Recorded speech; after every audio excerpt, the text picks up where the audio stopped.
तुम्हाला पण झुणका आवडतो? चला तर पाहूया झुणका पटकन व सोप्या पद्धतीने कसा करायचा.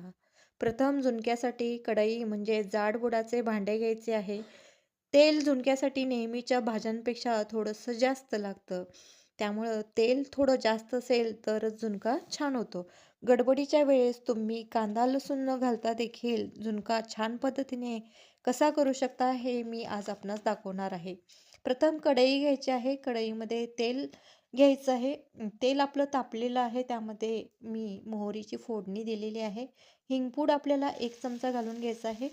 कढीपत्ता आपल्याला यामध्ये भरपूर प्रमाणात घालून घ्यायचा आहे. यामध्ये आपण लसूण देखील घालू शकता. इथे लसूण, कांदा न घालता मी आज झुणका करून दाखवणार आहे. त्यामुळे कढीपत्ता थोडासा जास्त प्रमाणात घेतलेला आहे. धनेपूड आपल्याला एक 6 चमचे घालून घ्यायची आहे. आता इथे 20 जणांसाठी आपण हा झुणका करत आहोत. यामध्ये आपण चवीप्रमाणे मीठ घालून घ्यायचं आहे. इथं मी 3 चमचे मीठ घालून घेतलेलं आहे.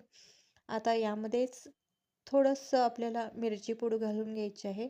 एक 6 चमचे इथं मी मिरची पूड घालून घेतलेली आहे. त्यानंतर जिरे छान असे भाजून ते बारीक करून त्याची पूड केलेली आहे. ते देखील मी यामध्ये घालून घेतलेले आहे. आता इथे मी 4 वाटी डाळीचं पीठ वापरणार आहे. त्यासाठी आपल्याला 6 वाट्या पाणी हे उकळून घ्यायचं आहे.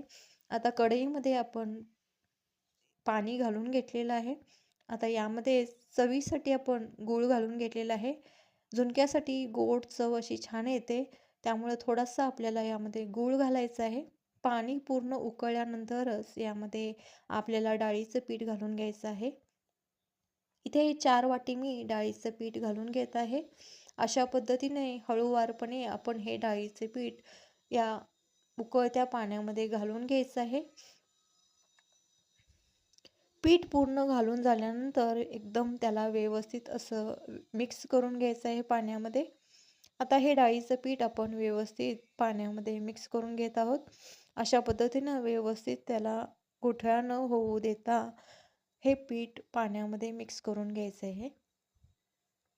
तुम्हाला जर वाटत असेल की या झुणक्यामध्ये थोडंसं तेल कमी पडलं असेल तर तुम्ही कढईच्या कडेने हे तेल सोडू शकता.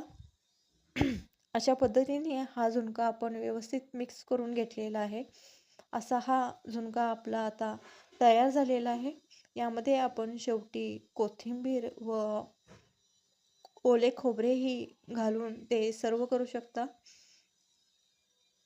एक थोडीशी वाफ येऊ द्यायची आहे. एक 10 मिनिटं वाफवल्यानंतर हा झुणका आपला परफेक्ट असा तयार झालेला आहे.